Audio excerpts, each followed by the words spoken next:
Bien, mesdames et messieurs, bonsoir. Puisqu'il est l'heure, je vous propose de débuter cette séance du Conseil municipal d'Amnéville du 6 juillet 2023. Monsieur le Premier adjoint, veuillez procéder à l'appel nominal des conseillers présents. Éric Munier, André Dalla présent. Daniel Jean Calcari, absent excusé, procuration à Madame Rowe. Arvido dos Santos, absent excusé, procuration à Monsieur Munier. Noémie Zinc, absent excusé, procuration à Monsieur Zimanski. Arnaud Zimanski. Catherine Hirsch. Cédric Léonard. Sylvia Rowe. Emmanuel Holz. Raymond Répère. Rose Derrien. Nadia Or, absente. Excusée. Gérard Tisserand. Mathilde Gurtz. Maud Bortuzzi-Thirier. Patrick Hellard. Grazia De Léo. Francis Zetten. Gabriel Adam. José González. Géraldine Gallonardo. Jean-Pierre Ouin. Juliette Haas. Kamel Torki, absent excusé, procuration à Monsieur Léonard. Xavier Dieudonné. Daniel Schulz. Elisabeth Burgard.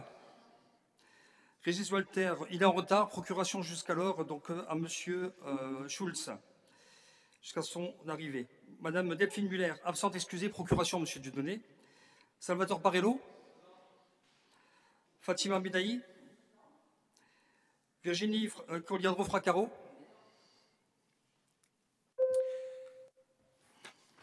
Merci. Le quorum étant atteint, je déclare la séance ouverte.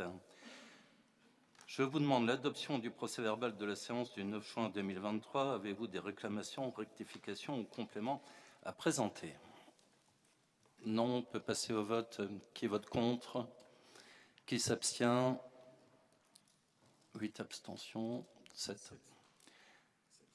Ce point est adopté à la majorité absolue. Je vous en remercie. Nous passons dès lors à la désignation du secrétaire de séance. Je vous propose de désigner à cet effet Madame Juliette Haas, conformément à l'article 2541-6 du CGCT. Quelqu'un s'y oppose-t-il?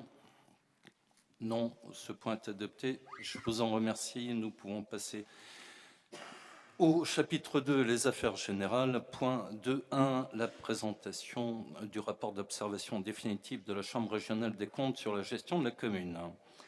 La Chambre régionale des comptes a procédé au contrôle des comptes et de la gestion de la commune d'Amnéville portant sur les exercices 2016 et suivants.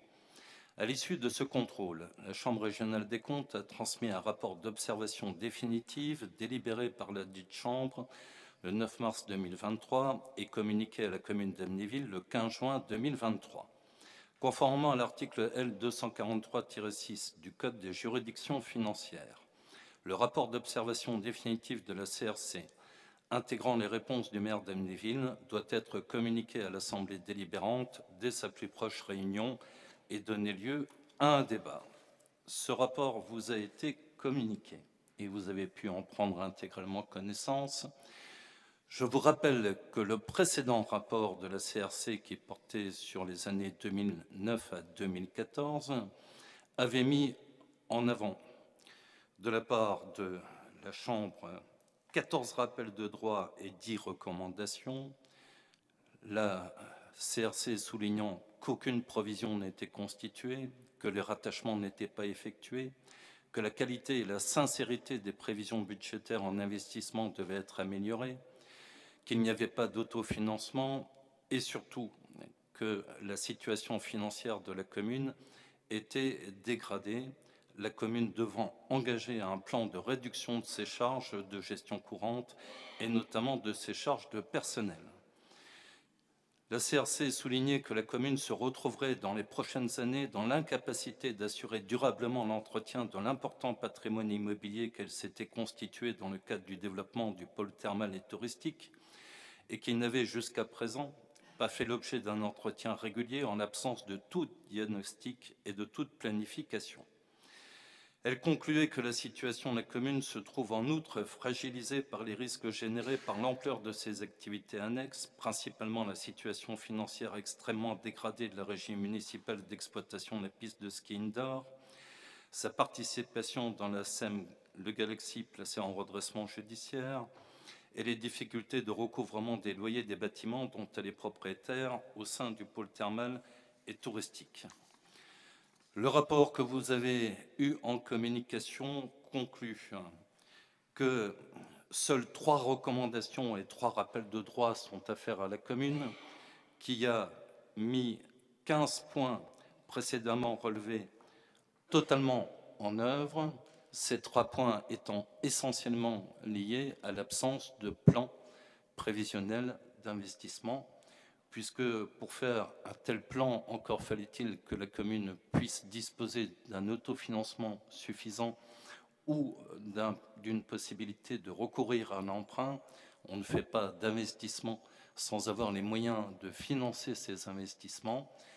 Et cela vous explique qu'à pareille époque, nous avions décidé que, compte tenu de la situation financière totalement étranglée de la commune, il n'y aurait pas d'investissement autre que ceux indispensables.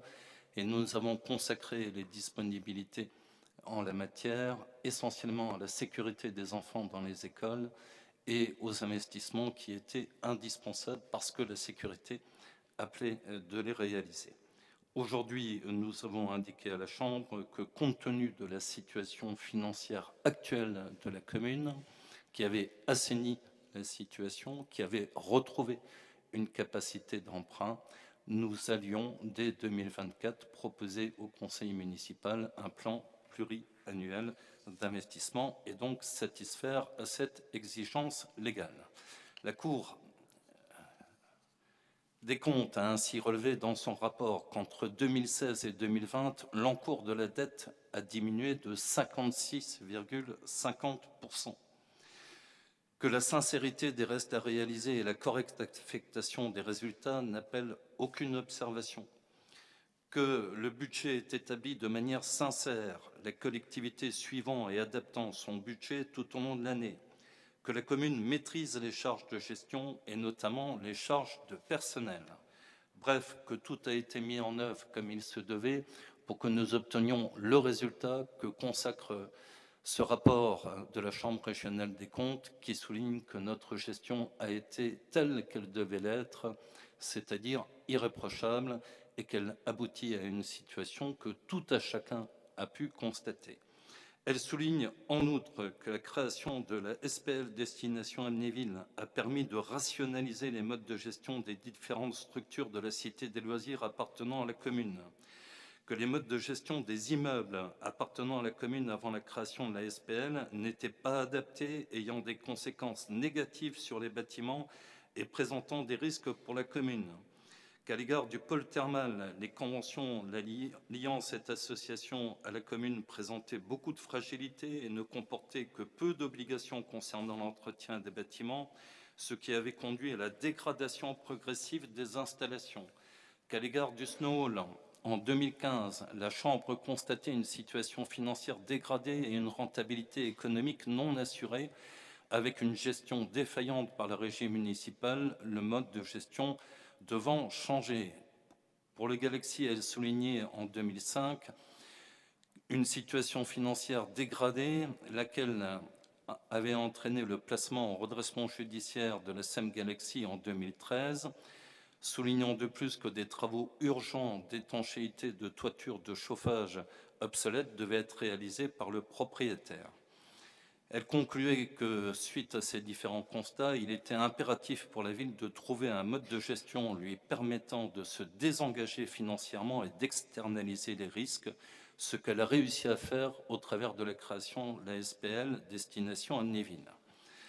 Elle remarque en page 21 que la conclusion des contrats de concession de travaux et de services a permis à la commune de se désengager financièrement et surtout de faire supporter par un tiers la rénovation et l'entretien des installations de la Cité des Loisirs qui s'étaient beaucoup dégradées depuis leur construction. Et je rappelle que nous avons un plan d'investissement de 40 millions d'euros à ce titre.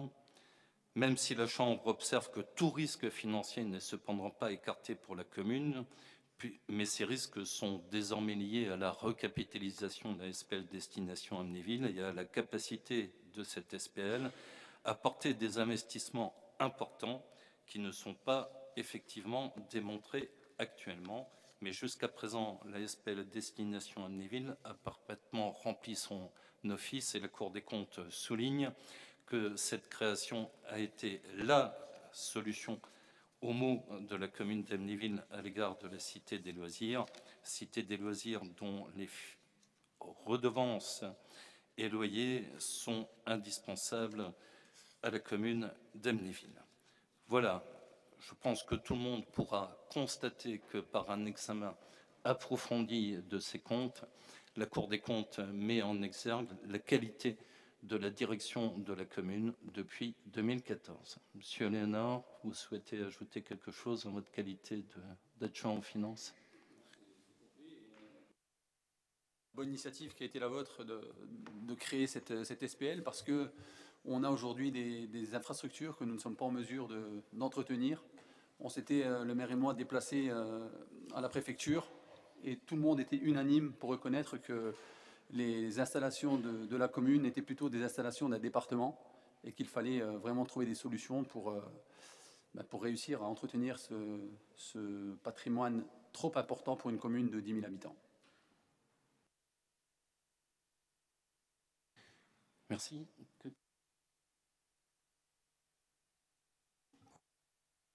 Bien, quelqu'un souhaite s'exprimer sur ce rapport? Vous avez la parole. Merci. On vient justement d'évoquer les travaux avec la SPL. Je me réfère à la page 20 du rapport de la Cour des comptes, dans lequel, tableau numéro 2, dans lequel est citée la liste des travaux qui sont envisagés en fonction des différentes activités.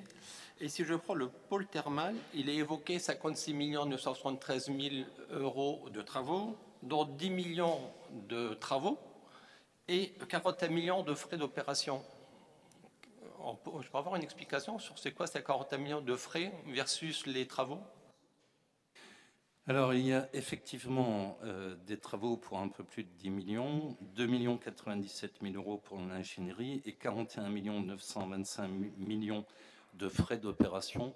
Je vous rappelle que la concession que nous avons avec la SPL porte sur 25 ans, que la SPL perçoit les loyers du pôle thermal et reverse ses loyers à la commune, ce qui traduit ces 41 925 000 euros sur 25 ans.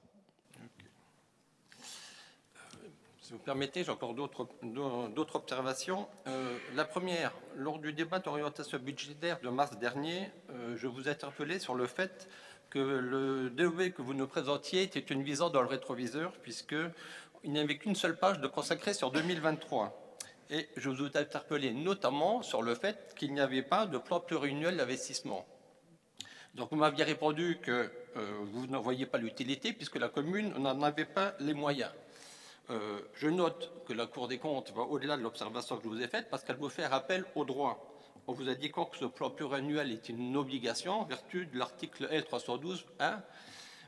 Donc je comprends dans vos propos introductifs que donc, vous connaissiez la loi et que vous avez décidé de ne pas la respecter.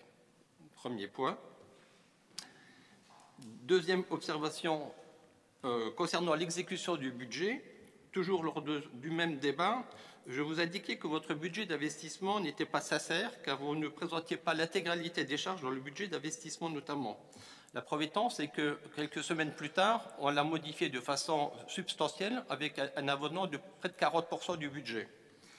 Là encore, je vois que, page 31, la Cour des comptes reprend exactement les mêmes termes que moi en disant que le budget d'investissement n'est pas sincère et il demande à l'ordonnateur d'engager une meilleure qualité et une sincérité des prévisions budgétaires. Et je terminerai sur la dernière observation concernant le fait de la bonne gestion. Je note également certains points relevés par la Cour des comptes qui évoquent certaines provisions à risque qui ne sont pas comptabilisées, avec à nouveau un rappel au droit, avec des sommes en attente depuis plusieurs années et également des charges de personnel issues des comptes épargne-temps qui ne sont pas provisionnées, ce qui indirectement permet aussi de minimiser les charges. Mais par contre, c'est assez dangereux en matière de gestion. Donc voilà, on ne peut pas dire que tout cela soit également bien prudent et soit une saine gestion lorsqu'on procède de la sorte.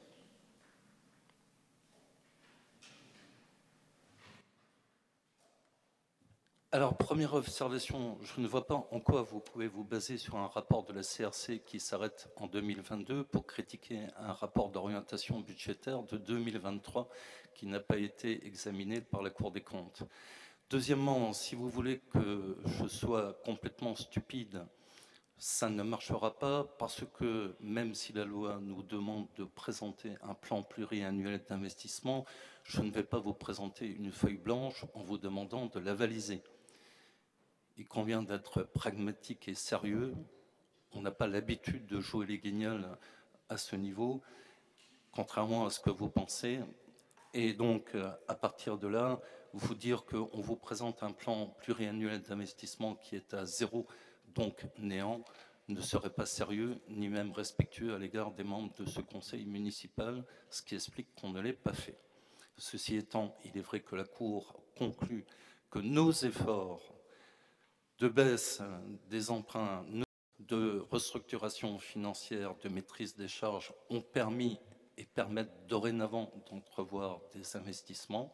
Je vous l'ai annoncé dans le cadre du rapport d'orientation budgétaire et du débat qui s'en est suivi, puisque nous avons, ne serait-ce que dans ce conseil, à examiner une demande de subvention pour la rénovation de la salle Maurice Chevalier. Nous avons parlé de la rénovation de la place Roux. Nous avons parlé d'équiper la commune de caméras de vidéosurveillance. Vous comprendrez bien qu'il faut non seulement monter les dossiers, mais également déposer les demandes de subvention et que nous ne pouvons pas inscrire au budget ces investissements tant que nous n'avons pas un accord sur les subventions qui nous seront allouées. C'est pour cela que nous avons répondu à la Cour des comptes, et vous avez la réponse dans ce rapport, que ce plan pluriannuel d'investissement serait effectivement mis en œuvre à compter de 2024, puisque nous sommes bien tenus de respecter l'intégralité des préconisations et des modalités administratives pour obtenir le maximum de subventions. Je ne crois pas que nous puissions faire l'objet de rapports ou de critiques à ce titre. Je vous rappelle également que, au titre des investissements, puisque vous semblez nous le reprocher, le taux d'exécution des dépenses réalisées au regard du budget primitif était inférieur à 85% en 2019, mais souligne la Cour, depuis 2020, ces ratios s'améliorent parce que nous n'avions pas les moyens financiers toujours de faire face à l'intégralité de ces investissements, notamment lorsque nous avions des travaux urgents qui s'avéraient indispensables et qui apparaissaient en cours d'année. Et nous devions, à ce titre, prendre les mesures nécessaires, ce qui explique ces taux. Je vous rappelle également que, en page 31, si la Chambre fait cette réflexion, il n'y a ni rappel de droit ni recommandation à ce titre. Mais surtout, la Chambre régionale des comptes souligne au titre du paragraphe 6, fiabilité des comptes, que les comptes ont été vérifiés et elle n'appelle aucune observation. Vous nous interpellez aussi sur les concordances de l'inventaire. Je rappelle que la Cour souligne qu'il y a effectivement une différence entre les documents faits par le Trésor public et la commune de 0,46%, ce qui est quand même une différence très faible, qui s'explique parce que l'inventaire de la piste de ski est pris en compte dans l'inventaire du comptable, mais non dans l'inventaire de la commune. Et d'autre part, des amortissements n'ont pas été pris en compte dans l'inventaire du comptable, alors qu'ils sont effectivement pris en compte par la commune. Enfin, vous nous interpellez sur l'inscription des provisions à hauteur du risque financier encouru en cas de procédure contentieuse, objet du rappel du droit numéro 2. Effectivement, la Chambre régionale des comptes souligne que nous n'avons pas inscrit une provision de 1 500 € pour frais de procédure, alors que la personne qui nous attaquait le demandait. Je vous en donne acte, effectivement. D'autres questions ou interventions? Vous avez la parole. Voilà, donc on a écouté déjà vos premières réponses. On est stupéfait par la non-qualité de ces réponses. Et on tiendra à vous rappeler qu'en 2015, lorsque la Cour des comptes vous avait tapé sur les doigts, vous aviez balayé d'un revers de la main en souriant que de toute façon c'était qu'un avis et puis que l'avis de la Cour des comptes c'était que leur avis et que de toute façon libre à vous de ne pas en tenir compte. Et aujourd'hui, eh bien, la Cour des comptes nous donne un rapport et vous en faites l'éloge de votre gestion. Sauf qu'on n'a évidemment pas tout à fait, cher monsieur, la même lecture que vous sur ce document. Alors, je sais que vous allez être un petit peu sur vos gardes, que vous avez sûrement eu des consignes pour ensuite tenter de nous déstabiliser, mais ça ne fonctionnera pas. Et ça ne fonctionnera pas parce que la Cour des comptes ne fait pas de politique et on va rester sur du factuel et on va rester même pas sur une opinion, mais sur donc des documents qui nous ont été transmis. Oui, monsieur Munier, ne vous en déplaise, vous avez eu 3 rappels du droit et 3 recommandations. Pour un homme de loi, se prendre 3 rappels au droit, c'est toujours, comment dirais-je, une façon un petit peu vexante de recevoir ce type de rappel au droit. La Cour des comptes a expliqué que, alors je ne reviendrai pas sur les motifs, parce que vous l'avez expliqué tout à l'heure avec M. Parello, mais en tout cas, voilà, des rappels au droit, ce sont des rappels au droit. La commune d'Amnéville, et la Cour des comptes le rappelle très bien, elle fait un petit récapitulatif de comment cette commune a vu le jour sur son plan économique. Et elle rappelle que donc, la commune a opéré une reconversion totale de ses friches industrielles dans les années 80 afin, et elle le cite bien, de créer des emplois dans les années 80, de redynamiser son activité et surtout pour générer de nouvelles recettes communales. C'était en 1980. Vous, monsieur Munier, ça fait 10 ans que vous êtes à la tête de cette ville, vous n'avez généré aucune nouvelle recette communale en 10 ans. Bien pire, les seules recettes communales que vous avez augmentées, ce sont les impôts à votre arrivée en 2014. Et la Cour des comptes l'explique dans les documents. On part sur environ 1 million d'euros par an d'augmentation de l'imposition. Donc en 10 ans, ça fait environ 10 millions d'euros qui sont rentrés dans les caisses de notre ville dus à l'augmentation d'impôts que vous avez votée en 2014. C'est le premier point. À la page 8 de ce rapport, c'est toujours intéressant de connaître notre population, parce que tout homme politique qui se respecte est toujours là pour ses administrés et par rapport à la qualité ou la non-qualité de ses administrés. Quand je parle de non-qualité, on parle bien de qualité de travail, de qualité financière, d'investissement. Et on se rend compte, et la Cour des comptes nous le rappelle, que le revenu net moyen des foyers fiscaux dans notre commune est inférieur au département et est nettement inférieur sur le plan national. Donc quand on sait que nos Amnévillois, près de 1 sur 2 ne payent pas d'impôts, on sait qu'ils ont des revenus faibles. Vous, qu'est-ce que vous avez fait durant ces dernières années?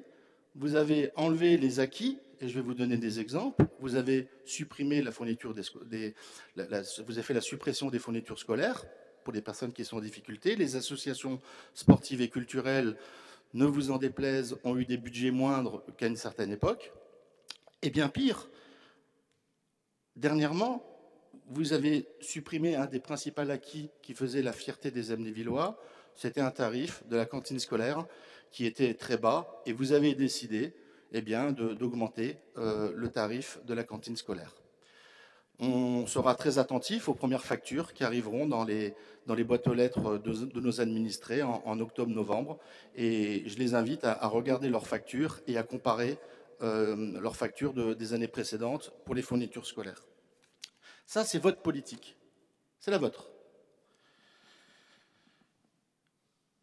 À la page 8 de ce même rapport, il est stipulé dans le rapport de la Cour des comptes que le conseil municipal a formé des commissions chargées d'étudier les questions qui lui sont soumises. Bravo.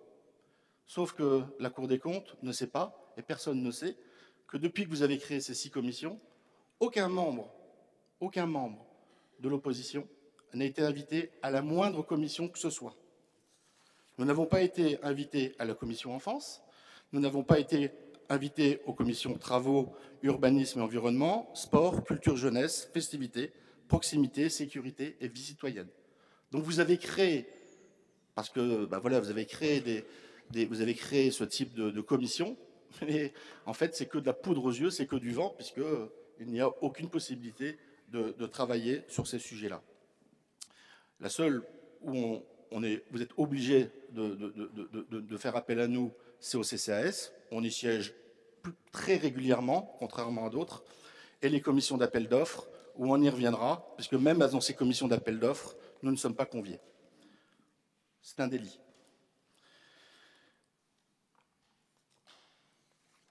La Cour des comptes, mais ça c'est marrant, dans ce que vous nous avez expliqué, vous n'expliquez pas que la Cour des comptes, à la page 9, explique qu'à partir du 1er août 2020, vous êtes augmenté de 25% de l'indemnité initialement fixée en se fondant sur la possibilité ouverte aux communes de classer par rapport au tourisme. 25 plus 20 plus 3, 48%. Et mesdames, messieurs, on a le chiffre exact maintenant, puisque cela représente ces augmentations des indemnités des 11 élus, 9 adjoints, le maire, le conseiller municipal, ça représente sur un mandat plus de 420 000 euros. Un demi-million d'euros qui ne sert, ce n'est que l'augmentation des indemnités. 420 000 euros pour 2020-2026, ça en fait des repas scolaires. Ça en fait du budget pour les associations sportives et culturelles de notre ville. On sait, la Cour des comptes va vous signaler que notre commune, elle n'est pas très riche, nos Amnévillois ne sont pas très riches, et vous décidez de vous augmenter de 420 000 euros sur un mandat. Ça, c'est votre politique. Je ne vous ai pas entendu le dire dans le rapport de la Cour des comptes. Si vous le cherchez, M. Munier, c'est à la page 9 du rapport. Concernant la SPL, alors là aussi, c'est exceptionnel. Vous vantez l'exceptionnel, tout va bien, dans le meilleur des mondes, c'est extraordinaire, cette société publique locale. OK. La SPL, ce qui est aussi intéressant, c'est qu'elle reste sur du factuel. Et elle fait une analyse sur des documents qu'on lui a transmis, que vous lui avez transmis, elle a fait ses études. Qu'est-ce qu'elle dit? Elle dit, à la page 12 du rapport, que de 1987 à 2020,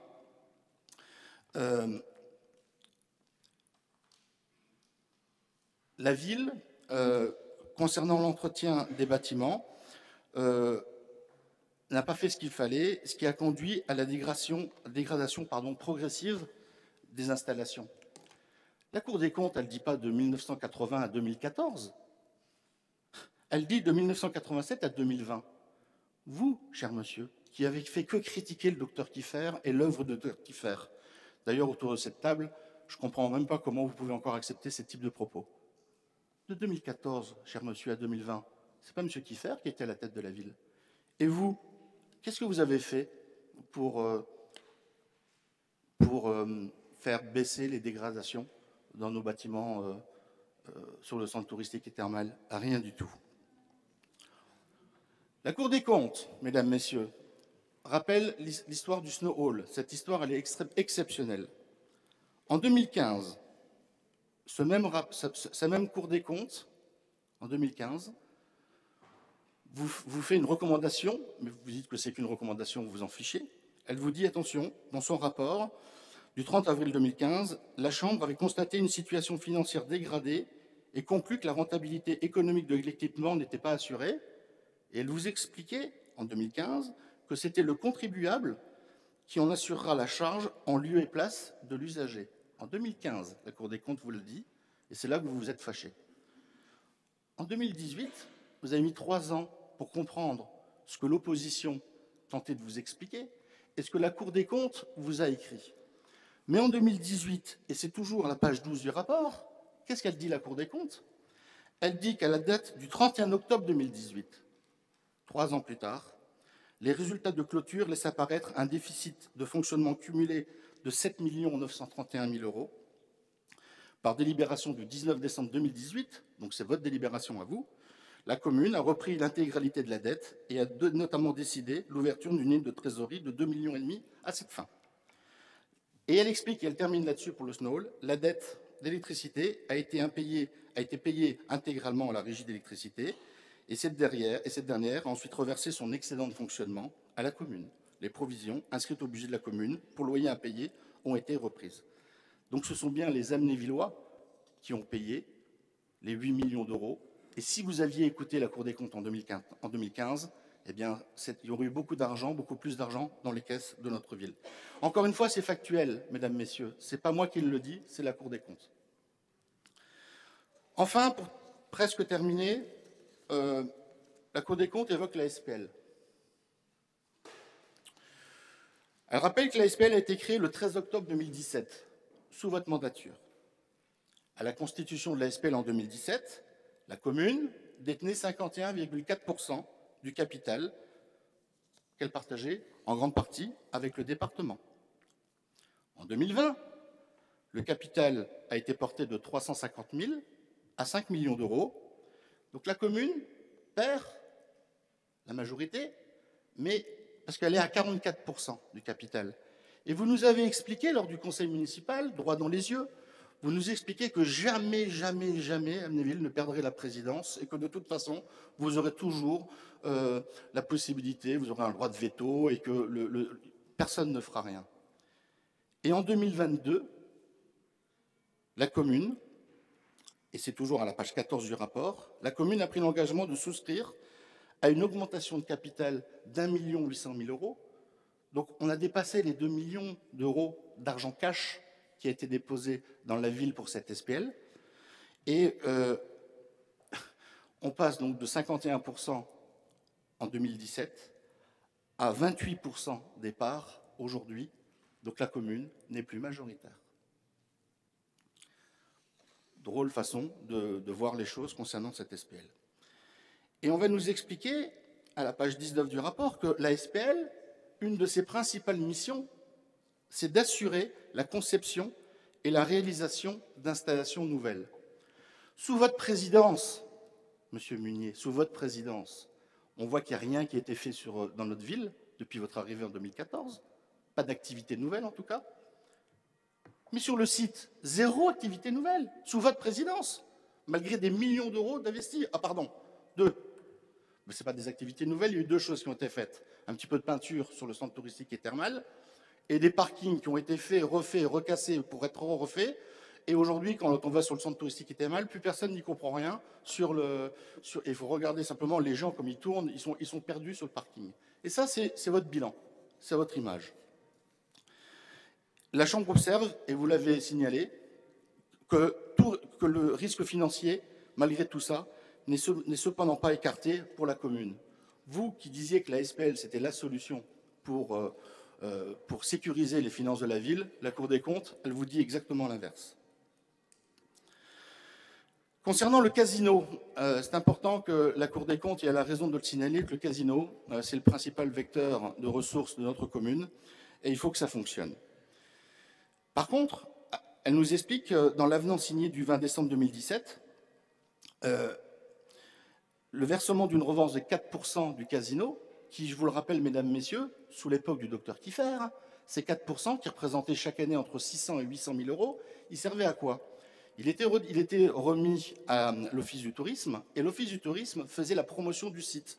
Et on voyait l'Office du tourisme faire de la publicité dans le Républicain Lorrain, à la télé, sur des panneaux 4x3. Elle faisait plein de séminaires, elle organisait plein de choses. Et c'était tout cet argent, ces 600 ou 800 000 euros, il servait à ça.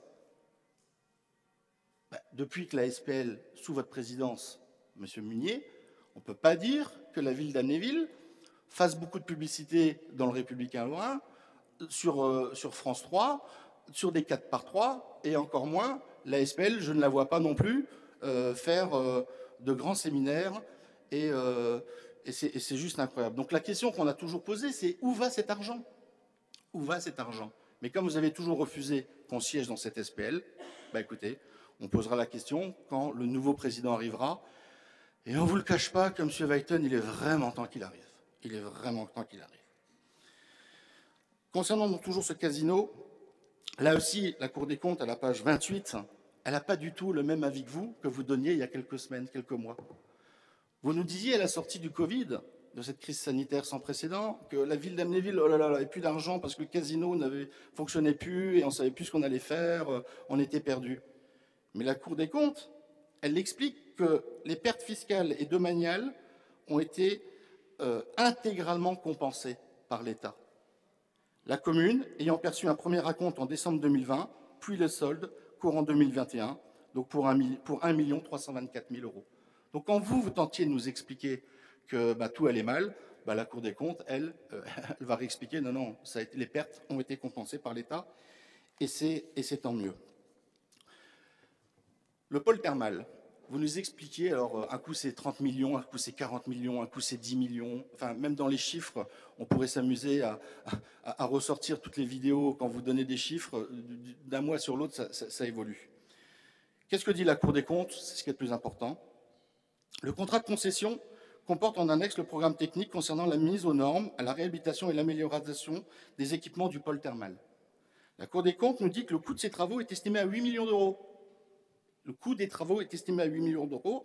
Les travaux du centre thermal Saint-Éloi représentant plus de la moitié de cette somme, 8 millions d'euros. Je rappelle que le pôle thermal, quand il a été créé, il a rapporté à la ville, mais on vous le dit chaque année, et chaque année, on se répète, mais tant pis, c'est bien d'annoncer des fois, 4 millions d'euros, c'est le montant que percevait la ville en moyenne chaque année grâce au loyer du pôle thermal. Thermapolis, Villa Pompéi et la Cure. 4 millions. Dites pas non, monsieur, c'est dans les chiffres. On mettra les chiffres sur la table, il n'y a aucun souci, c'était 4 millions. Alors c'est vrai que peut-être qu'il y a eu des choses qui n'ont pas été faites, mais qui est parfait? Oui, c'est vrai, peut-être que le docteur Kiffer, il a peut-être oublié certains investissements. Mais on parle de 8 millions d'euros. Ce qui veut dire que si vous n'aviez pas cédé le centre touristique, le pôle thermal à des sociétés privées, eh bien on continuait d'encaisser les 4 millions d'euros chaque année. 8 millions, c'est 2 années, si je suis fort en maths. Il restait pendant 20 ou 25 années la possibilité de percevoir les 4 millions d'euros. 25 années à 4 millions d'euros, c'est 100 millions d'euros qui rentraient dans les caisses de notre ville en loyer. On pouvait débloquer 8 millions. Et je rappelle que les 8 millions, ils auraient aussi pu financés en grande partie avec des aides de l'État, comme cela se fait dans beaucoup de villes. Ce n'est pas moi qui le dis, c'est la Cour des comptes qui fait une analyse juste et parfaite, cher monsieur, juste et parfaite. Voilà, un petit peu pour l'analyse qu'on a à faire sur la Cour des comptes. Donc, bien évidemment, vous ne m'avez pas interrompu, je vous en remercie. Je ne vous ai pas interrompu lors de votre débat. Maintenant, si vous souhaitez reprendre la parole pour en parler ou avec un de vos adjoints, eh bien, la parole est ouverte et on pourra discuter de tout ça ensemble bien volontiers. Je vous remercie. Oui, mais monsieur Dieudonné, moi je vous demande d'avoir un minimum de politesse, ce qui nous changera. C'est-à-dire que nous avons la courtoisie de ne pas vous interrompre. Et quand je vous apporte une réponse, je souhaiterais que vous ayez la même courtoisie et que vous n'interrompez pas mes propos parce que cela dénote de votre fait l'impossibilité que vous avez à entendre la vérité et à entendre ce qu'on a à vous répondre. Et pour ne pas entendre ces réponses, vous choisissez d'interrompre les gens. Alors, je vais débuter par là où vous avez débuté. Le rapport de la Cour des comptes de 2015, qui porte sur les années 2009 à 2014, qui décrit une situation catastrophique, effectivement, où la Cour des comptes nous dit « vous avez l'obligation, vous, commune, d'augmenter les produits de gestion par le biais d'une action sur les taux d'imposition qui sont inférieurs au taux moyen de la strate. » Voilà où est-ce qu'on en est. Ben oui.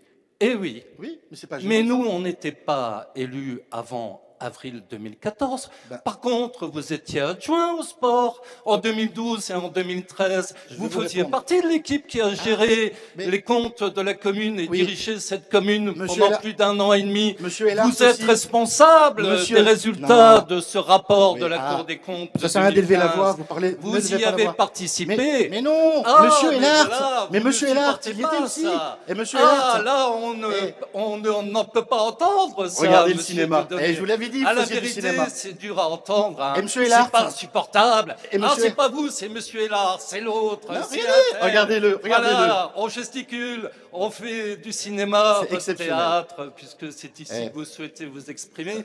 Mais entendre la réalité des choses, ça. J'étais c'est adjoint au maire pendant un insupportable an, pour pendant vous. un an, cher monsieur. Vous êtes maire depuis Mais 10 oui, ans. bien Vous sûr. êtes maire depuis 10 ans. Vous êtes maire Bon. depuis 10 ans. Allez, Bien sûr, mais Ok. c'est pas moi qui suis, ok pour le cinéma, on passe à autre chose. comptable Continuez. de ce rapport de la Cour des comptes Ouais. de 2015, monsieur. C'est bien vous. Calmez-vous, Nous, en arrivant monsieur. en 2014, on a Calmez-vous. pris connaissance de ce rapport de votre gestion catastrophique. Pas uniquement à ce niveau-là. Vous parlez du Snowhall en disant qu'on ne Oui. vous a jamais entendu. Oui. Mais qu'est-ce que vous avez fait quand vous étiez... Alors au par contre, commandement vous n'allez pas taper du poing sur la de table cette parce que c'est une commune? menace. Qu'est-ce que vous avez C'est fait une quand menace. vous étiez à Champ au Sport?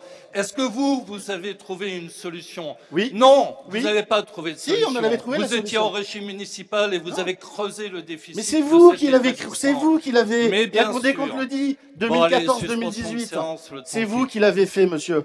C'est vous. Bien, je vous propose de reprendre. Ça va mieux? Ben, c'est sur vous qu'on attend, monsieur Dieudonné, hein, Pardon parce que vous êtes impétueux, vous ne Impétueux. savez pas vous tenir, vous coupez tout le monde, et Ah ouais vous n'acceptez pas qu'on vous réponde. Donc, j'espère Conseil que ces municipal, minutes vous ont c'est un- permis de vous calmer. Si c'est pas le cas, je refais une suspension de séance. Faites- Moi, ça me dérange pas, parce que On a le temps. je pensais avoir des gens courtois autour de la table et respectueux. Je Mais- vois que c'est pas votre cas, mais ça, on le sait depuis longtemps. Oui, mais c'est vous qui vous énervez. Je suis calme?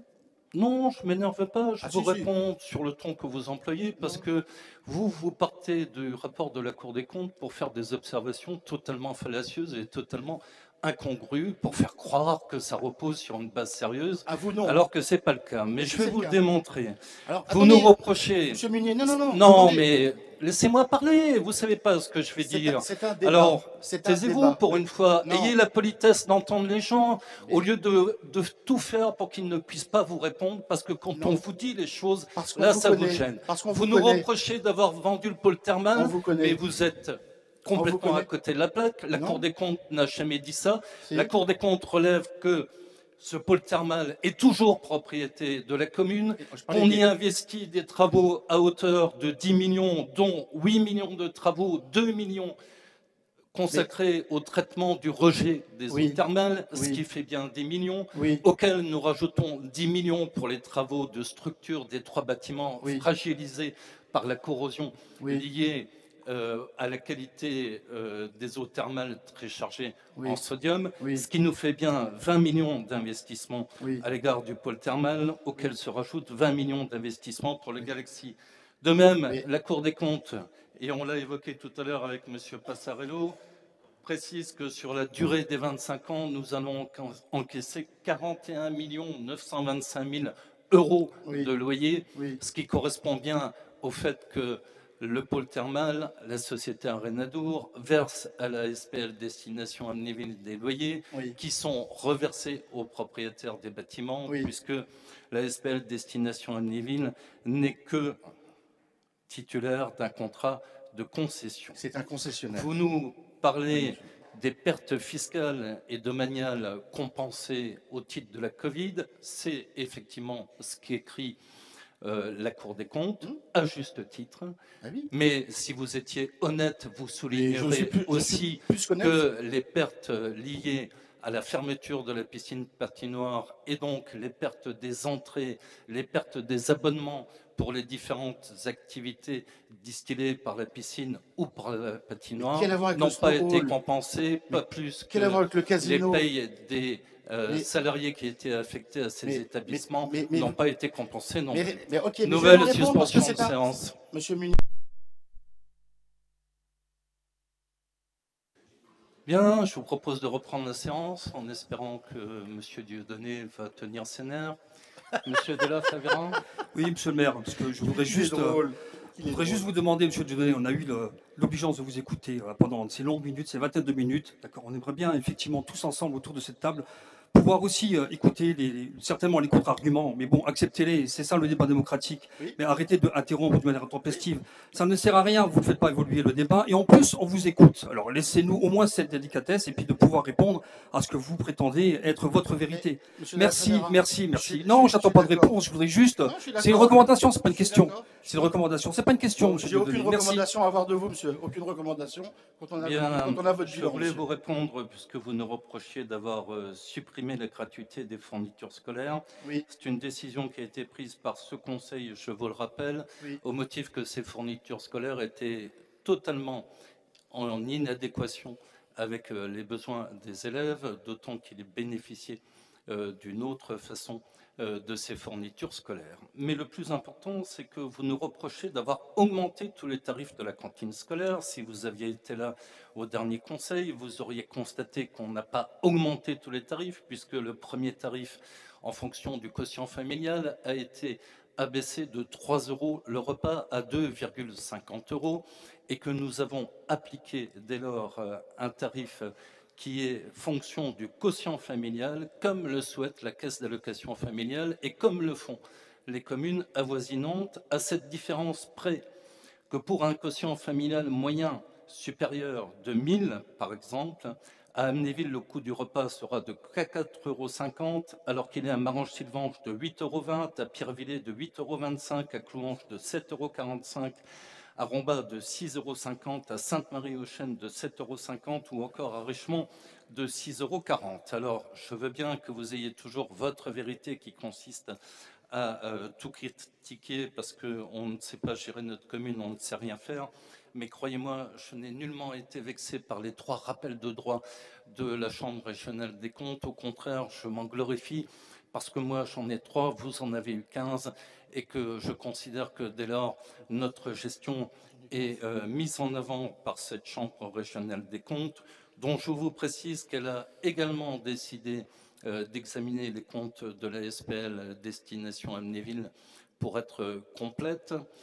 Et nous attendons au niveau de la SPL destination Amnéville le rapport définitif de la Cour des comptes pour la fin de l'année, puisque la Cour des comptes a souligné que cette SPL destination Amnéville est la seule SPL de cette nature qui existe en France et qu'elle a obtenu des résultats que nul autre n'a obtenus. Alors effectivement, 0 activité nouvelle pendant la pandémie, vous m'excuserez du peu, effectivement, nous n'avons pas développé de nouvelles activités au départ parce que nous n'avions pas les moyens d'investir et parce que nous avons considéré qu'il appartenait au privé de faire des investissements. Nous avons commencé des études et des discussions avec les privés qui se sont concrétisés sur certains points, par exemple pour la piste de ski, par exemple pour le pôle thermal, par exemple pour le Galaxy, par exemple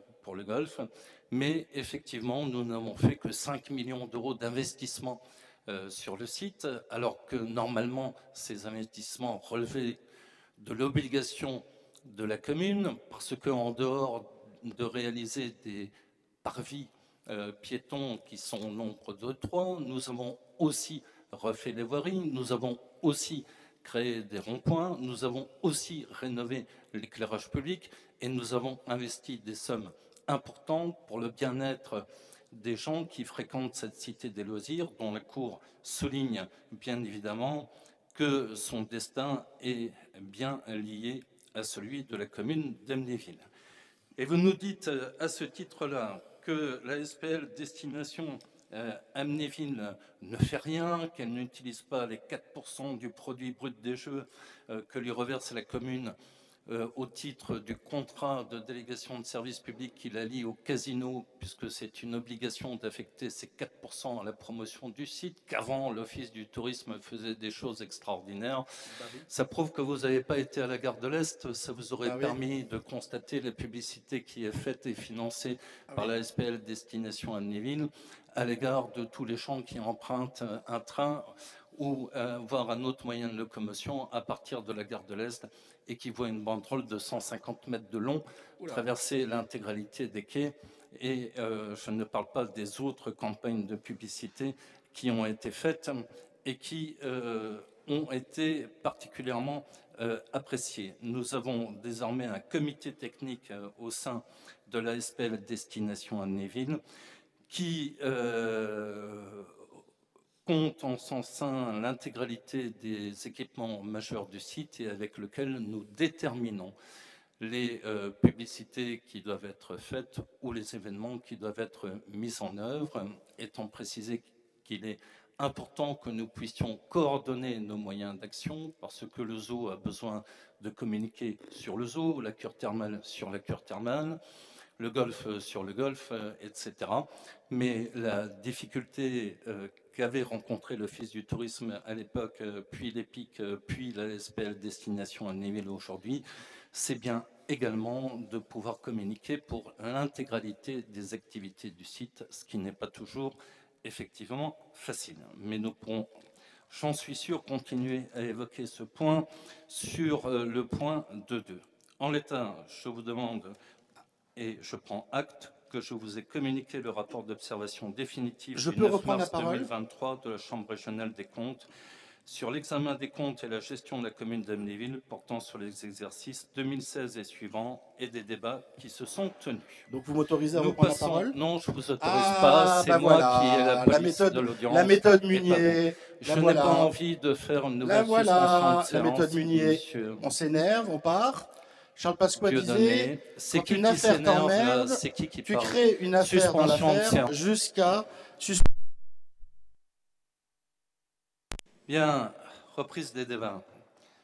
Monsieur Dieudonné, nous avons été contraints de faire 3 suspensions de séance parce que vous vous refusez à respecter le règlement intérieur qui vous interdit de prendre la parole quand elle ne vous est pas donnée et parce que vous ne respectez pas le fait que c'est le maire qui dit à la police de la tenue de ce conseil municipal. J'avais signalé que vous me mettrez un avertissement. Je vous notifie un nouvel avertissement. Et voilà, on le bien savait. Évidemment. On l'a dit vous ne vous en prendrez qu'à vous-même, puisque c'est votre attitude qui contraint ce Conseil à prendre de telles mesures. Nous passons au point 2.2, approbation du principe de délégation de service public, accueil et promotion du tourisme. Il vous est rappelé que la SPL Destination Amnéville exploite l'accueil et la promotion du tourisme de la Destination Amnéville dans le cadre d'un contrat de délégation de service public depuis le 1er janvier 2018. Ce contrat expire au 31 décembre 2023. Aussi, il est proposé à l'Assemblée d'approuver le principe de confier la gestion et l'exploitation du service public d'accueil et de promotion du tourisme de la Destination Amnéville à la SPL Destination Amnéville-Moselle à compter du 1er janvier 2024 pour une durée de 5 ans selon les caractéristiques des prestations telles qu'elles sont définies dans le rapport de présentation qui vous a été communiqué. La ville d'Amnéville souhaite effectivement conforter le rôle de la SPL Destination Amnéville-Moselle en matière d'accueil et de promotion touristique. Il est précisé que les 2 conditions cumulatives suivantes sont respectées, à savoir, premièrement, la commune doit exercer un contrôle analogue à celui qu'elle exerce sur ses propres services. Deuxièmement, la SPL doit exercer des missions pour le compte de ses actionnaires et sur le territoire des collectivités qui en sont membres. Également, en application des dispositions du Code de la commande publique, la commune confiant l'exploitation d'un service public à la SPL Destination Amnéville qui est en situation de prestataire intégré, la délégation de service public relève du régime applicable au contrat de quasi-régie, lequel échappe en application de l'article L. 3221-1 du Code de la commande publique aux dispositions de mise en œuvre d'une procédure de publicité et de mise en concurrence des articles L. 311-1 et suivant du Code de la commande publique et L. 3111-1 et suivant du Code de la commande publique. Conformément à l'article L. 1411-4 du Code général des collectivités territoriales, l'Assemblée doit se prononcer sur le principe de la délégation de service public avant l'attribution du contrat. Quelqu'un souhaite-t-il s'exprimer sur ce contrat? Vous avez la parole. Merci. Je voulais revenir sur le bilan, effectivement. Est-ce qu'un bilan existe de ce que vous avez évoqué, une affiche qui est gare de l'Est? Pour autant, c'est un peu maigre comme bilan. Je n'ai pas souvenir qu'il y ait eu une manifestation durant cet hiver. Je n'ai pas souvenir non plus qu'il y ait eu quelque chose durant le printemps. Je ne vois rien sur la partie estive. Donc, est-ce qu'on pourrait avoir un jour un bilan des activités de promotion touristique du site?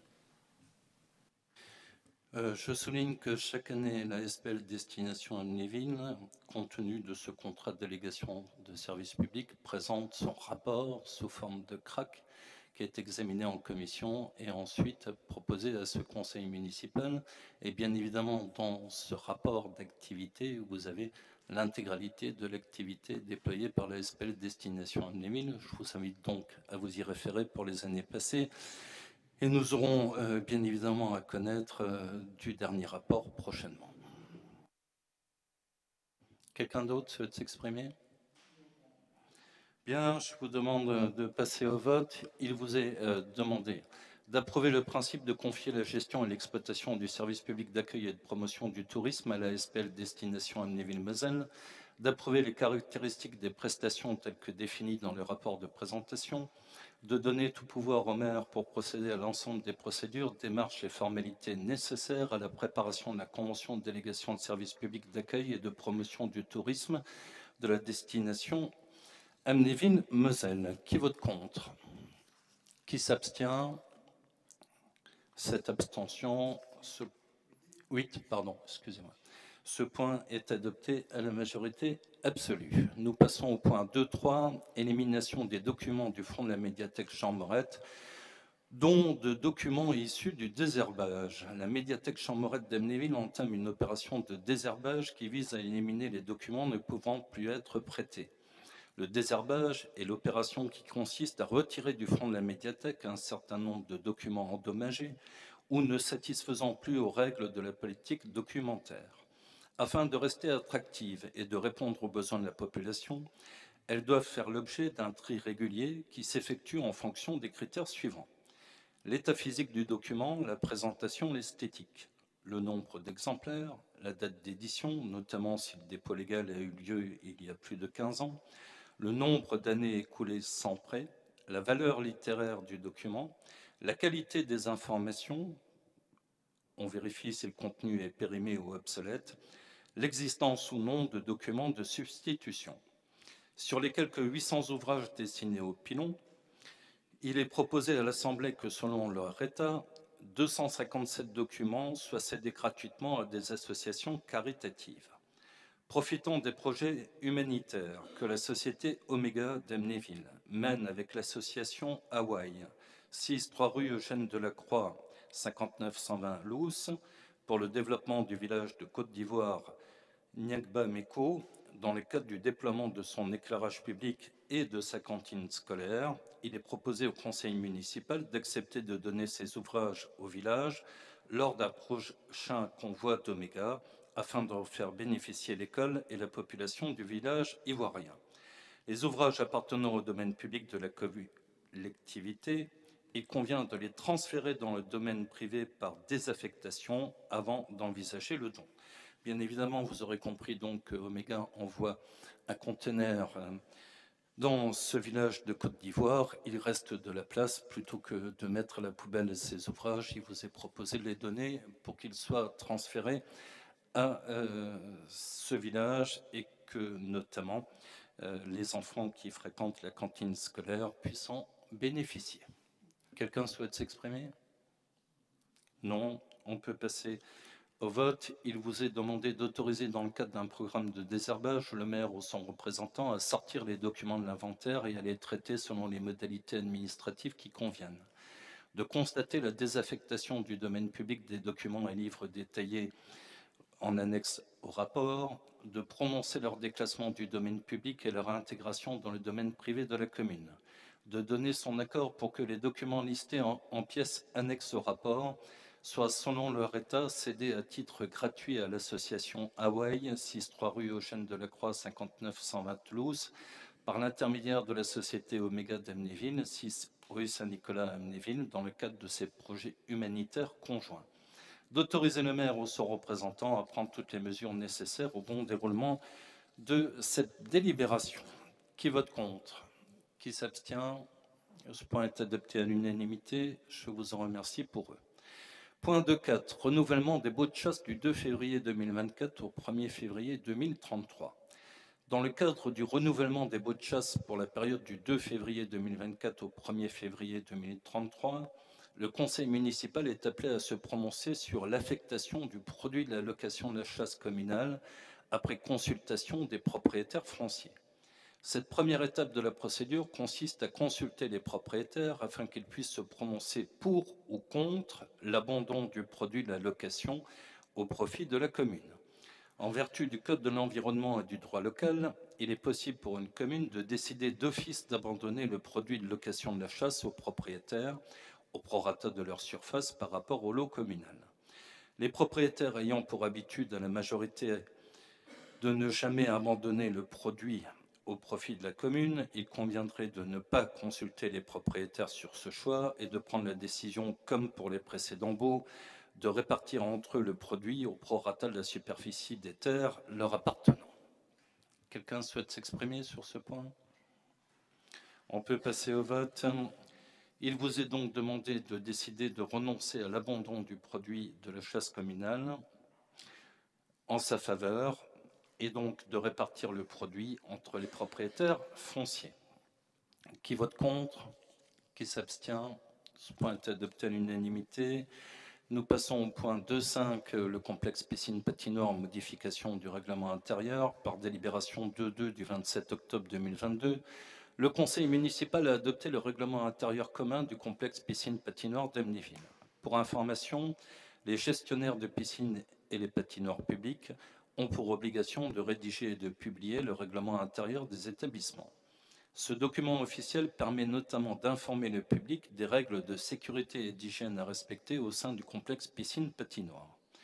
Toutefois, il convient d'y apporter des précisions afin de clarifier notamment l'article 5.2, précisions relatives aux mesures prises dans le cadre du respect des tenues des accompagnateurs. Il est par conséquent demandé à cette Assemblée d'approuver le nouveau projet de règlement intérieur qui définit les mesures de sécurité et d'hygiène exigées au complexe piscine-patinoire d'Amnéville. Quelqu'un souhaite s'exprimer? On peut passer au vote. Il vous est demandé d'approuver le nouveau projet de règlement intérieur du complexe piscine-patinoire d'Amnéville annexé au rapport, d'autoriser le maire ou son représentant à signer toutes les pièces nécessaires à la mise en œuvre du dit règlement intérieur. Qui vote contre? Qui s'abstient? Ce point est adopté à l'unanimité. Nous passons au chapitre 3, finances et budget. Point 3.1, budget principal, décision modificative numéro 1. Monsieur Léonard. Je rappelle qu'une décision modificative est une délibération qui vient modifier les autorisations budgétaires initiales pour tenir compte des événements de toute nature susceptibles de survenir en cours d'année. Donc, ainsi, des modifications doivent être apportées au budget primitif 2023 par le biais de cette décision modificative numéro 1. En dépenses de fonctionnement, au chapitre 66, plus 6 500 €, il nous restait en fait un dernier emprunt à taux indexé, comme on en avait parlé avec monsieur Parello. Cet emprunt était indexé sur le taux du livret d'épargne populaire qui a flambé et est passé à 6%. Donc le capital restant dû de cet emprunt était à 250 000 €. Et quand on réalise un remboursement par anticipation, on a des pénalités et elles s'élèvent à 6 500 €. Au chapitre 022, moins 240 500, report des crédits dans les autres chapitres. Et au chapitre 023, plus 234 000 €, virement de la section de fonctionnement vers la section d'investissement pour permettre le remboursement anticipé de l'emprunt et le paiement d'une taxe d'aménagement. En dépenses d'investissement, plus 234 000 €. Au chapitre 10, plus 4 000 €. Cette somme est inscrite pour permettre la régularisation d'une taxe d'aménagement. Et au chapitre 16, plus 230 000 €, remboursement anticipé d'un emprunt CF chapitre 66 en dépenses de fonctionnement. Enfin, en recettes d'investissement, plus 234 000 euros. Au chapitre 021, plus 234 000 euros. C'est l'inverse du chapitre 023 en dépenses de fonctionnement.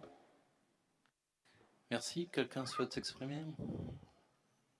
Non, on peut passer au vote. Il vous est demandé d'accepter les modifications budgétaires au budget principal 2023 qui viennent de vous être décrites.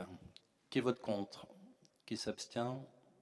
Ce point est adopté à l'unanimité. Nous passons au point 3.2, attribution des subventions aux associations sportives. Monsieur Léonard. Suite à l'examen des demandes de subventions, il est proposé d'allouer aux associations la catégorie sport le montant définitif de leur subvention pour l'année 2023. Il est à noter que ce montant inclut les avances sur subventions précédemment votées et ne vient pas en supplément. Pour l'Aïkido Club d'Amnéville, 800 €. Airsoft Team, 300. APP Le Brochet, 1000. Association sportive du golf, 1500. Athlétique Club d'Amnéville, 16 200. Club Amnévillois des sports de glace, 8 000 €. CSOA, 100 000 €. Gym Club Malancourt, 500. Collège La Source UNSS, 1 000 €. Enfance Loisirs Handicap, 14 000 €. Galaxie Pétanque Amnéville, 2 000. Jeunesse sportive de Malancourt, 600. Judo Club Amnéville, 10 000. Karaté Club Amnéville, 4 000. Le 7 Amnévillois, 42 000. Moselle Amnéville Hockey Club, 85 000. Ski Club, 11 000. Tennis Club, 13 000.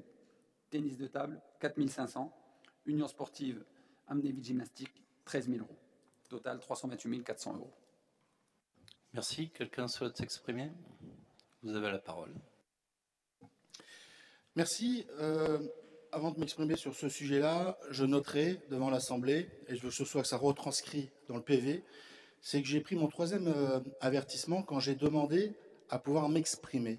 Et moi, j'ai dit non, et vous avez fait une suspension de séance. Je veux que ce soit stipulé dans le compte-rendu. On a bien compris votre méthode. Je vous l'ai dit dès le premier point au conseil municipal, et je vais venir directement après au sport. Non, mais monsieur Dieudonné, soit vous parlez de l'affaire qui nous intéresse, soit je vais devoir à nouveau suspendre les vous débats. vous rendez compte de ce parce que vous que vous n'avez pas la police de ce conseil municipal. Vous n'avez pas à exiger quoi que ce soit. Vous êtes conseiller municipal et je vous demande de vous en tenir à vos obligations telles qu'elles résultent du règlement intérieur qui régit ce conseil municipal et que vous avez accepté. Dès lors, le rapport actuel porte sur les subventions aux associations sportives. Vous voudrez bien limiter vos propos à ce point. Merci. Ça y est?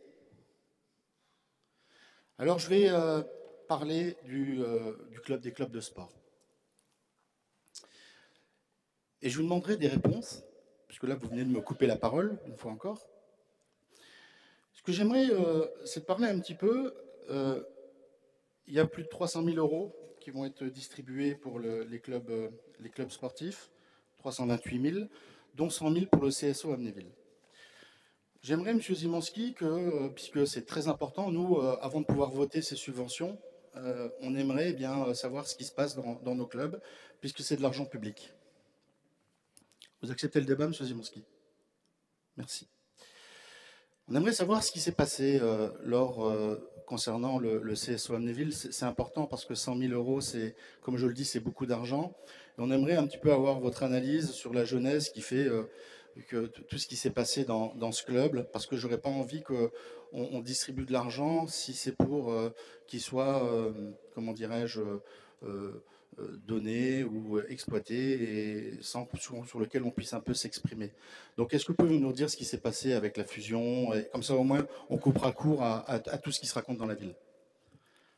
Ce qui se raconte dans la ville ou ce que vous voulez bien raconter sur les réseaux sociaux, parce que bon, je ne vais pas reprendre vos propos sur les réseaux sociaux sur le CSOA, puisque vous êtes le premier à faire des polémiques et je trouve ça bien regrettable.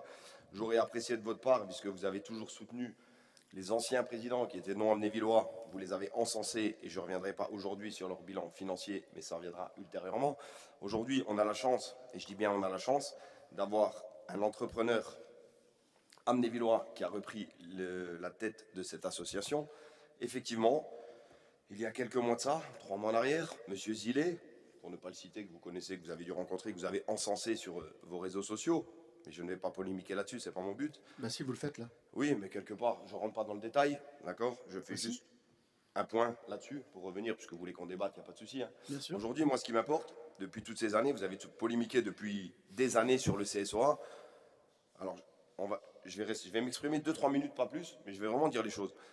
Vous êtes arrivé en 2010, vous faites des polémiques sur le CSOA depuis toutes ces années, l'époque Ventrici, l'époque Hoffman, l'époque Zillet.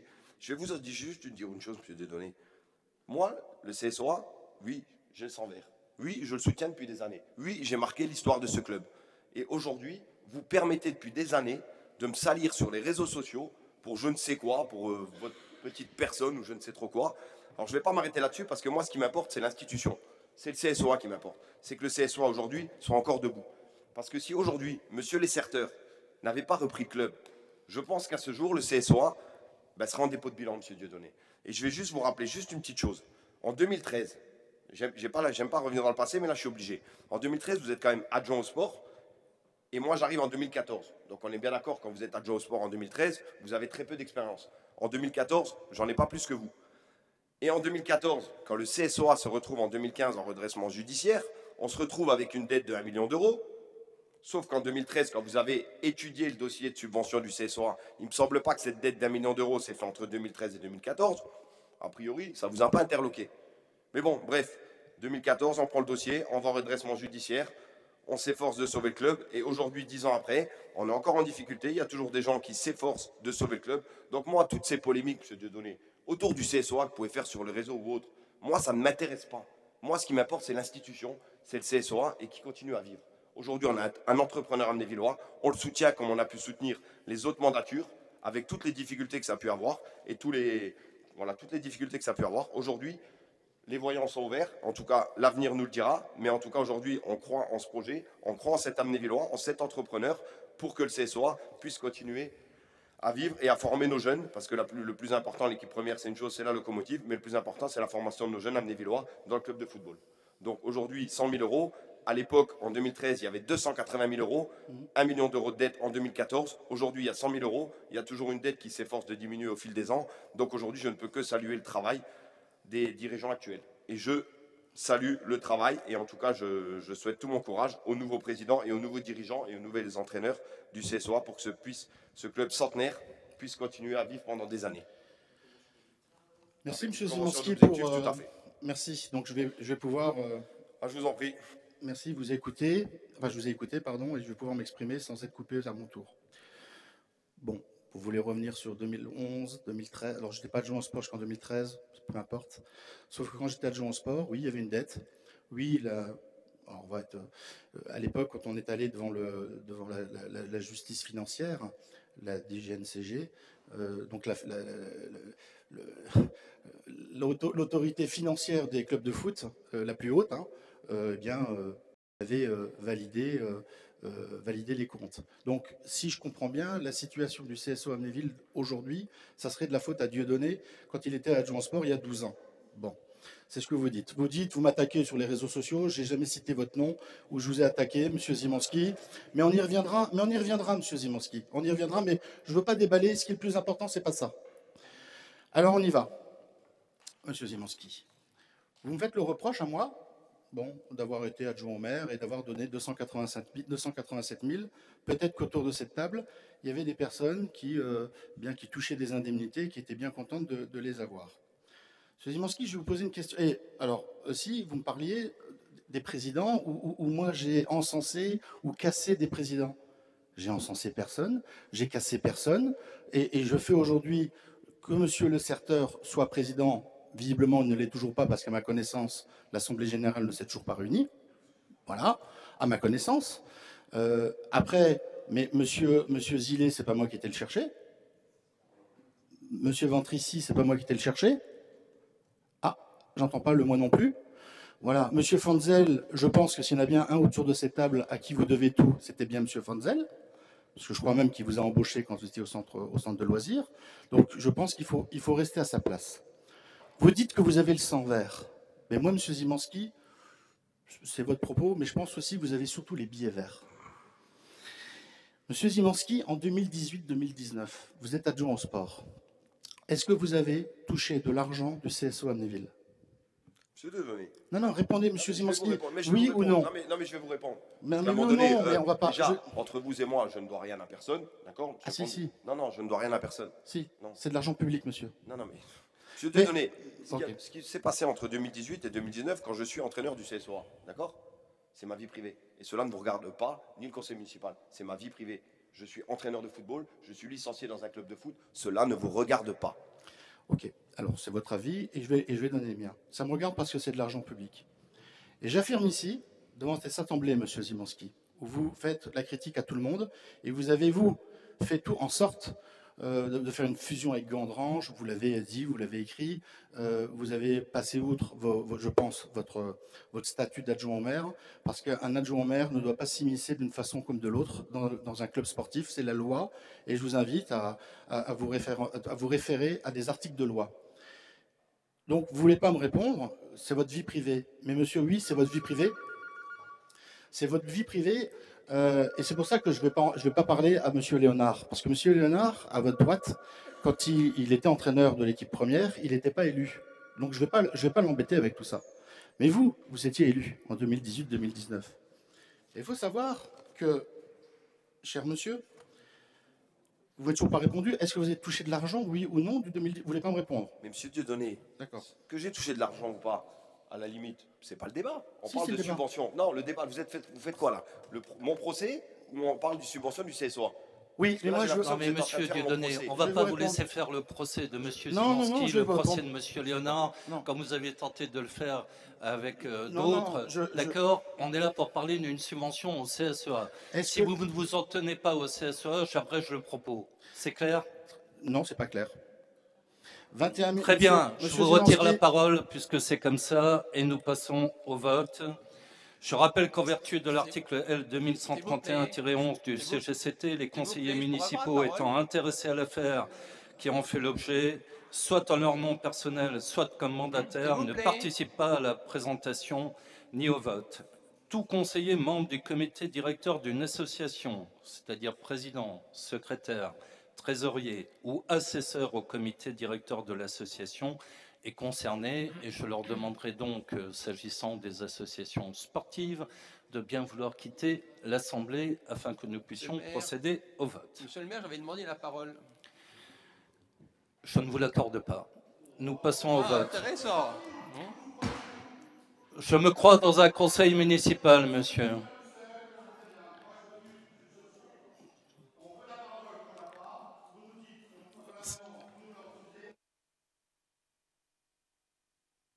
Non, mais ça suffit. Suspension de séance. Suspension de séance. D'accord. Donc, on peut reprendre la séance.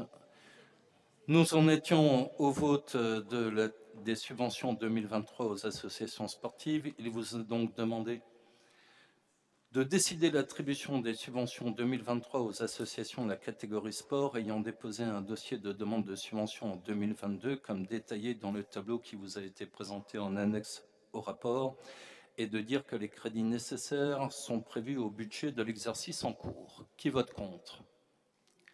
Qui s'abstient?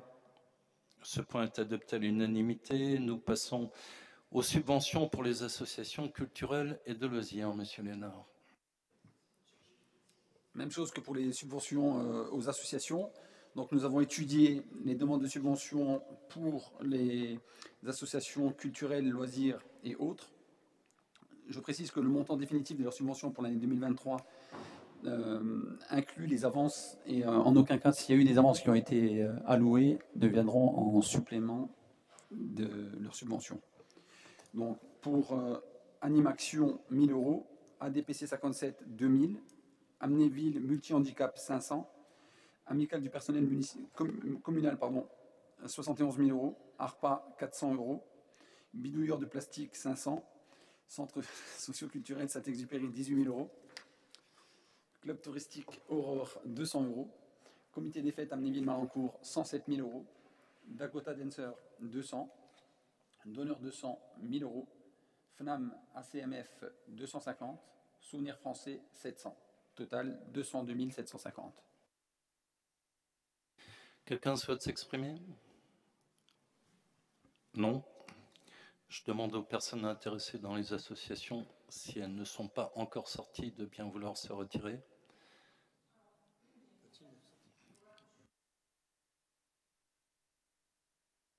Excusez-moi, le micro, s'il vous plaît, je vous entends mal. Pardon.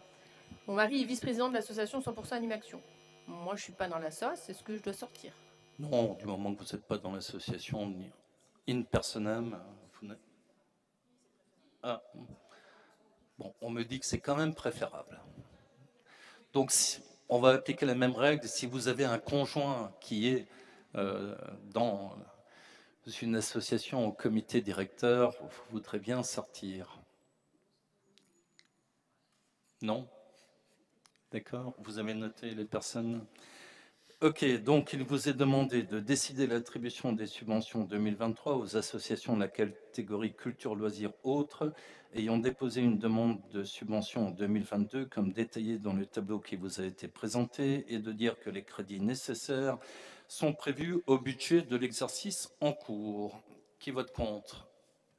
Qui s'abstient? Personne. Ce point est adopté à l'unanimité. Nous passons au point 3.4.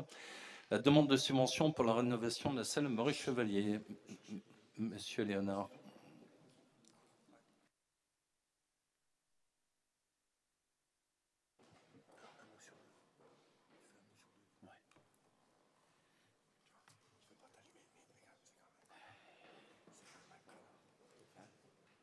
Mathilde, tant pis, on fait sans Mathilde. Il est rappelé à l'Assemblée de la délibération numéro 3.2/2411-2022 du 24 novembre 2022 concernant les demandes de subventions relatives au projet de rénovation de la salle Maurice Chevalier élaboré au stade avant-projet sommaire. Pour donner suite à la production de l'avant-projet définitif réalisé par l'équipe de maîtrise d'œuvre représentée par le cabinet d'architecte François Ruon-Malgras, la production du projet des travaux de rénovation des sous-sols par le bureau d'études Sisens, l'attribution des missions de contrôle technique et de coordination SPS, la présentation du devis des travaux de couverture zinguerie et de dépose des 2 cheminées, la présentation du devis de fourniture du mobilier, table et chaises. Il convient d'arrêter le montant des travaux à ce stade et d'élaborer un nouveau plan de financement afin de solliciter les financements de l'État et du département de la Moselle. Merci. Donc, vous aurez compris qu'on en est au stade de l'avant-projet définitif, puisqu'on a travaillé quelques mois pour élaborer cet avant-projet qui affiche un montant total de travaux de 2 25 520 €. Nous souhaitons obtenir une subvention de l'État au travers de la DETR DSIL de 40%, soit 810 208 €, et du département au travers d'Ambition Moselle à hauteur de 30%, soit 607 656 €, ce qui laisserait à la charge de la commune sur ces 2 millions de travaux 607 656 €. Je ne pense pas qu'on puisse être contre une demande de subvention, puisque nous sommes dans l'obligation d'attendre au moins l'enregistrement de ces demandes de subvention avant que de débuter les travaux. Quelqu'un souhaite s'exprimer? Non, on peut passer au vote. Il vous est donc demandé d'approuver le montant estimatif du projet qui vous a été exposé à hauteur de 2 25 520 € hors taxe au stade de l'avant-projet définitif, d'arrêter le plan de financement incluant les demandes de subvention à hauteur de 40% au minimum et 30% comme présenté, de charger le maire ou son représentant d'entreprendre toutes les démarches nécessaires pour la rénovation de la salle Maurice Chevalier, de s'engager à inscrire les crédits nécessaires au budget primitif 2023 et à assurer, si nécessaire, l'autofinancement de la part qui ne serait pas obtenu au titre de la subvention, d'autoriser le maire ou son représentant à signer tout acte à intervenir relatif à cette opération. Qui vote contre? Qui s'abstient? Ce point est adopté à l'unanimité. Je vous en remercie. Nous passons au point 3.5, l'adhésion à Moselle Agence culturelle. Monsieur Léonard. Il est proposé à l'Assemblée l'adhésion de la commune d'Amnéville à Moselle Agence culturelle, une association de droit privé constituée dans le département de la Moselle. Premier partenaire de l'action culturelle du département, L'association Moselle Agence Culturelle a pour mission de contribuer au développement des arts vivants et numériques et au rayonnement de la Moselle, notamment en mettant ses compétences au service des collectivités locales. Les objets de l'association sont de mettre en œuvre, dans le respect de la réglementation en vigueur, toute action, manifestation ou activité contribuant au développement des arts vivants, arts numériques et arts visuels dans le département de la Moselle ou au profit de ce dernier. D'aider à la création, à la diffusion, à la promotion et au développement des arts et de l'action culturelle en Moselle. De promouvoir et valoriser les arts numériques et de soutenir, d'organiser et d'accueillir toute autre manifestation artistique et culturelle témoignant des arts visuels dont la bande dessinée. D'apporter son concours et ses avis aux initiatives publiques et privées tendant à développer les arts vivants, arts numériques et arts visuels sous toutes ses formes dans le département de la Moselle par tous les moyens mis à sa disposition. En ce sens, Moselle Agence Culturelle a notamment vocation à être le lien et l'instrument de coordination entre les associations, les collectivités locales et tout intervenant dont l'action s'inscrit dans le cadre de l'objet défini au présent article. D'accompagner les événements, animations et rendez-vous culturels des territoires mosellans. D'imaginer, d'initier, de conduire, de porter et d'accompagner les productions ou des actions d'animation territoriale, de coordonner une saison mosellane en cohérence avec les volontés, les ambitions, ainsi que les politiques territoriales existantes. En adhérant à Moselle Agence Culturelle, la commune d'Amnéville peut bénéficier de prestations incluses dans les cotisations. Une mise en relation avec les compagnies et ensembles professionnels, une aide à la recherche de contrats pour les ensembles et compagnies résidant dans les collectivités adhérentes, une rencontre professionnelle par an permettant aux collectivités adhérentes une mise en commun des compétences et de favoriser les collaborations entre elles. Moselle Agence Culturelle peut apporter à la commune des prestations avec participation financière comme une déclinaison annuelle d'un événement organisé par l'agence, une mise à disposition gratuite de l'ingénierie de Moselle Agence Culturelle et la recherche de financement pour concevoir et mettre en œuvre un événement culturel financé par la commune. Des dossiers d'aide à la création dans le cadre des Olympiades culturelles et des résidences d'artistes et de compagnies qui peuvent se réaliser en partenariat avec le ministère de la Culture. La cotisation annuelle de la commune d'Amnéville est fixée à 0,40 centimes d'euros par habitant. Merci. Quelqu'un souhaite exprimer? Personne. On peut passer au vote. Il vous est demandé d'adhérer à Moselle Agence Culturelle, association de droit privé, loi 1908, dont les statuts vous ont été produits à l'appui du rapport, d'autoriser le maire ou son représentant à signer le bulletin d'adhésion pour l'exercice 2023 pour une cotisation de 40 centimes d'euros par habitant, de mandater Madame Noémie Zinc, adjointe au maire déléguée à la politique culturelle, la politique jeunesse, la vie associative, culturelle et patriotique et au conseil municipal des jeunes pour représenter la commune d'Amnéville avec voix délibérative aux assemblées générales de Moselle Agence Culturelle selon les conditions de mandat fixées par l'article 5 des statuts figurant en annexe de la délibération, de dire que les crédits nécessaires sont prévus au budget de l'exercice en cours. Qui vote contre? Qui s'abstient? Ce point est adopté à l'unanimité. Nous pouvons passer au point 3.6, participation financière aux travaux de rénovation du presbytère de Sainte-Marie-aux-Chênes. Monsieur Léonard. La ville de Sainte-Marie-aux-Chênes sollicite la ville d'Amnéville pour participer financièrement aux travaux de réhabilitation du presbytère de Sainte-Marie-aux-Chênes, auxquels la paroisse de Malancourt adhère. Les travaux consistent à l'aménagement du presbytère qui accueillera le logement du curé de la paroisse, ainsi qu'une salle de réunion, comme le prévoient les dispositions du Concordat. La participation financière, contrairement au point précédent, n'est pas calculée au nombre d'habitants. Il est proposé au conseil municipal d'attribuer une participation financière à la ville de Sainte-Marie-aux-Chênes à hauteur de 2 500 €. Merci. Quelqu'un souhaite s'exprimer sur ce point?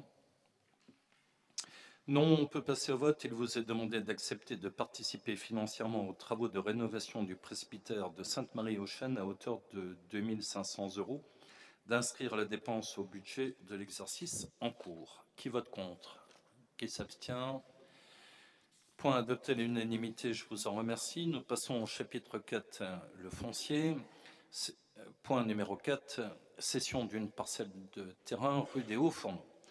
Dans le cadre de la démarche globale concernant la cession de parcelles délaissées sur le banc communal, Madame Risser Liliane, propriétaire de la parcelle 246, section 6, 34 rue des Hauts-Fourneaux, souhaite acquérir la parcelle 317, section 6, d'une surface de 162 mètres carrés. Cette cession intervient dans le cadre de la délibération 4.1 du Conseil municipal du 18 décembre 2019, portant décision cadre applicable à toute cession de terrain ou de chemin délaissé sur le banc communal, à savoir la régularisation de l'occupation de terrains sans titre de propriété par des administrés dont l'autorisation d'occupation a été accordée verbalement lors des mandatures précédentes, et ce pour des terrains non constructibles. Cette parcelle située à côté de la maison de Madame Risser est entretenue par celle-ci depuis plus de 30 ans. Madame Risser Liliane étant cependant décédée le 1er mai 2023, ses ayants droit, Monsieur Marcel Risser, domicilié 31B rue de Schilsheim, 57 200 Rémelfin, Monsieur Éric Risser, domicilié 17 rue La Voie Lactée à Amnéville, Madame Manfin Muriel Nérisser, domicilié 34 rue des Hauts-Fourneaux à Amnéville, ont décidé de se porter acquéreurs de cette parcelle. Il est proposé dès lors de passer outre à l'estimation de France Domaine et de céder ce terrain à l'euro symbolique afin de régulariser une situation existante depuis plus de 30 ans et sachant qu'une clause de non-construction sera intégrée dans l'acte de vente. Bien évidemment, les frais de notaire et autres, tels que les frais d'appontage, seront à la charge des acquéreurs. Quelqu'un souhaite s'exprimer ? Non, on peut passer au vote. Il vous est proposé de donner un avis favorable à la cession d'une parcelle 317, cadastrée section 6 d'une superficie de 162 mètres carrés 6 à Amnéville, au profit des ayants droit de Madame Risser Liliane, à savoir Monsieur Martial Risser, Monsieur Éric Risser et Madame Muriel Manfrin Nérisser, ou toute personne morale ou physique qui leur plaira de se substituer, de céder dans le cadre de la gestion de son patrimoine cette emprise de terrain à l'euro symbolique avec une clause de non-construction afin de régulariser une situation existante, de dire que l'entretien de cette parcelle sera à la charge des acquéreurs, de décider de passer outre à l'estimation de France Domaine, de dire que les frais d'appontage et d'actes notariés seront à la charge de l'acquéreur et d'autoriser le maire ou son représentant à signer l'acte notarié relatif à cette cession qui intégrera ladite clause de non-construction. Qui vote contre ? Qui s'abstient ?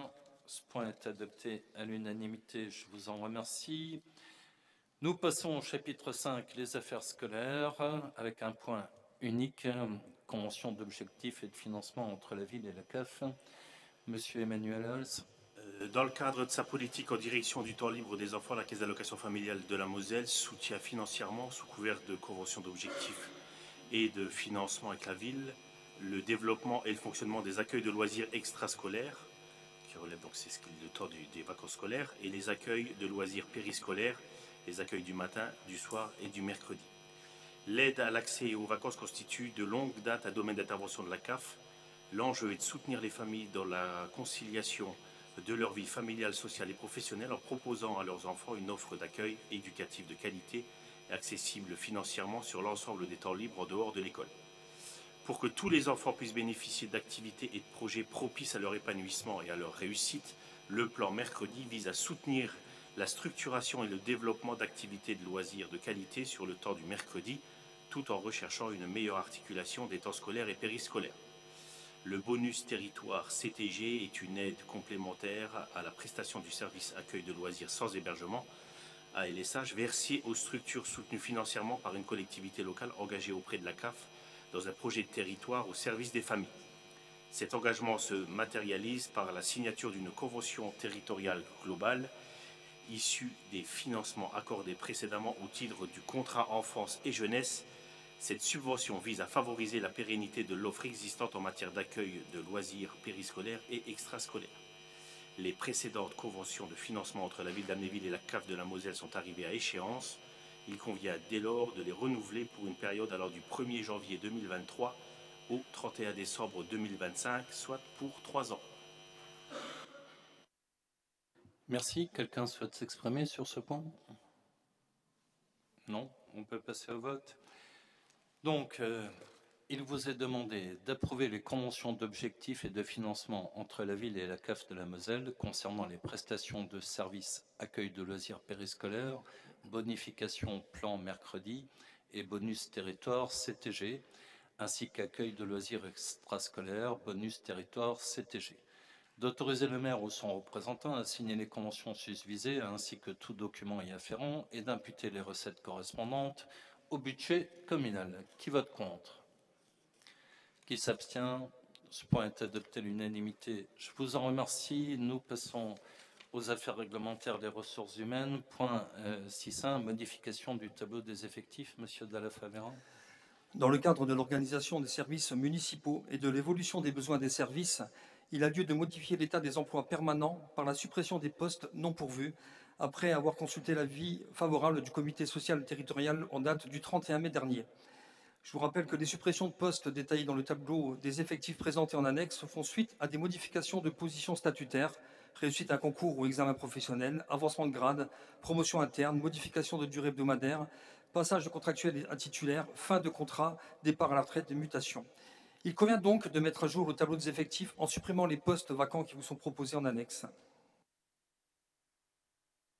Merci. C'est très formaliste, mais quelqu'un souhaite s'exprimer sur ce point?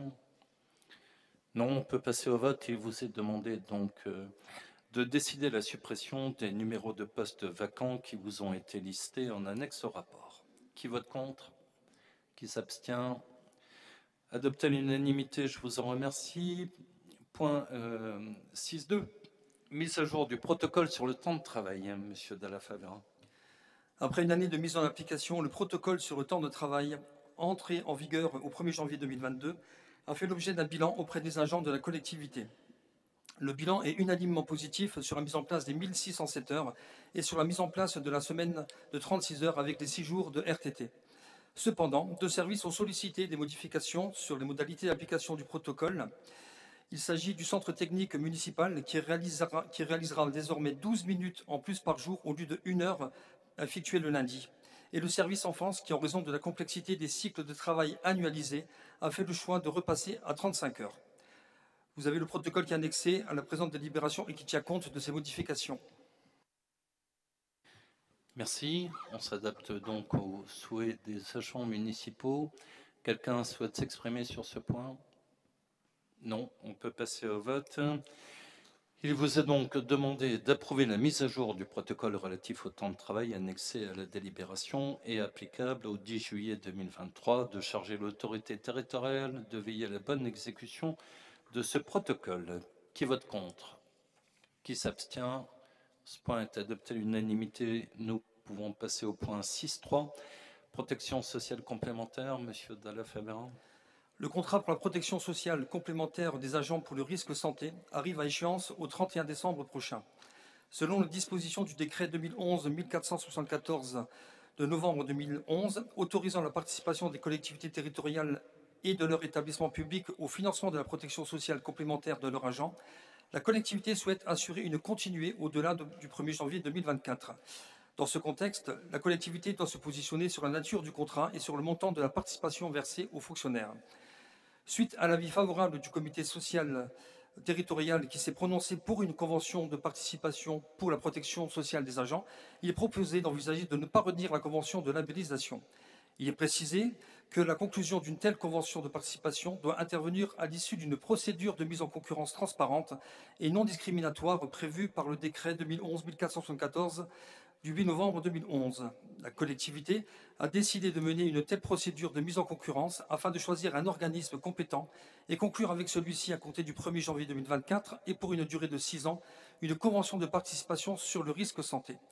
Il est également proposé le versement unitaire mensuel brut de 24,58 € pour les agents concernés.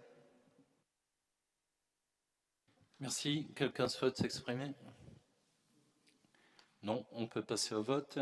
Il vous est demandé donc de décider de retenir la procédure de convention de participation avec son contrat collectif à adhésion facultative des agents pour le risque santé sur la base d'un appel à concurrence, d'accorder une participation aux fonctionnaires et agents contractuels de droit public et de droit privé dans l'effectif de la commune qui adhéreront au contrat collectif conclu à l'issue de cette procédure d'appel à la concurrence et de fixer ce niveau de participation à un montant unitaire mensuel brut de 24,58 € par agent. Qui vote contre? Qui s'abstient? Ce point est adopté à l'unanimité. Nous passons au point 6.4, le recensement de la population, comme chaque année. Monsieur Dalla Favera. Effectivement, le prochain recensement de la population aura lieu du 18 janvier au 24 février 2024.